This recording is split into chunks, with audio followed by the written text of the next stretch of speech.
suppose we'll cross that bridge maybe when it does come. John says Kildare and Tatters. I remember games where Kildare will be playing great football, and Gavin says, will Kildare win the Tailteann Cup? And to be honest with you, even with the form that they're in, I don't even know if they would, to be honest with you. I think they'd, I think a lot of Division 3 teams might even fancy a cut of Kildare, even the likes of Down possibly would fancy their chances. Like when you're looking at some of the teams who might maybe be in there, I suppose we'll have to see when that time comes. But like as we were saying there with Kildare, like we were talking about it last week, and we might even be repeating ourselves next week as well. Like 4 defeats and 5. Actually, looking at it from last year, I think they've lost 5 of their last 6 in total. When you think of the Leinster final and the defeat to Mayo, now there was no shame in those defeats. I know they were hammered quite comfortably by Dublin, but yeah, it's baffling to know. Like, is it a management issue? Is it like I know they're missing the odd couple of players here and there, but like the levels just seem to have completely fallen off, and it is baffling.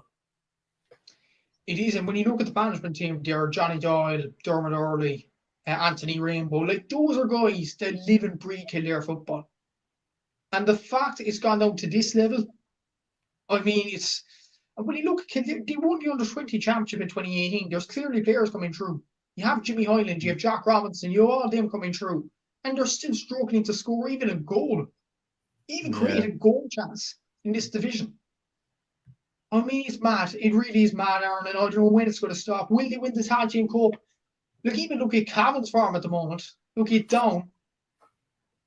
I don't think Kildare will even beat those sides. If I'm quite honest, I don't think they will. So, to be honest, I'd be really, really worried if I was a Kildare fan. Look at the performances in particular. Yeah, no, me too. Like I think they're looking at it, and who would have thought that Kildare going away to Limerick next week would be a must-win game in terms of them keeping themselves in the division. And as you were saying there, like with how good they've looked at times last year in the league, like it is quite baffling, and realistically only Kildare fans will be able to know what's going on. Like they didn't have Jimmy Hyland available. Like he's obviously been missing through injury, but they've still had a lot of their other players like Daniel Flynn, Dara Kirwan, Neil Flynn, a lot of these lads all playing, and they seem to be shipping a lot of goals as well. Like they conceded 3 goals versus Cork, I think it was, 2 goals today versus Louth. They're shipping a lot of goals, and that's also the worrying sign. It is, yeah, and like even shipping, like even the Derry game that asked him, they were wiped. The Cork game wiped. Louth today, gone out of it. And to be honest, like they wouldn't have beaten Clare if it wasn't for a certain refereeing decision. Emma McMahon not bouncing the ball twice or something like that.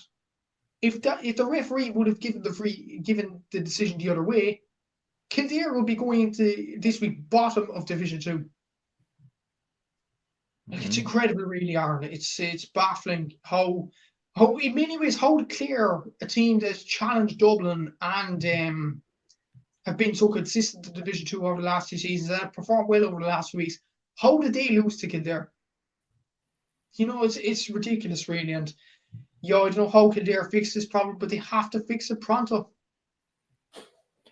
Yeah, sort your life out. Says Kildare look like a team who got no coaching. Fair play to Louth. And Tom says Mickey's last dance, Louth winning Leinster. I mean, if that was to happen, it would be the greatest GA story of all time. And I think Mickey Hart, you'd have to say he's completed Gaelic football if he does that. That's the last sort of thing.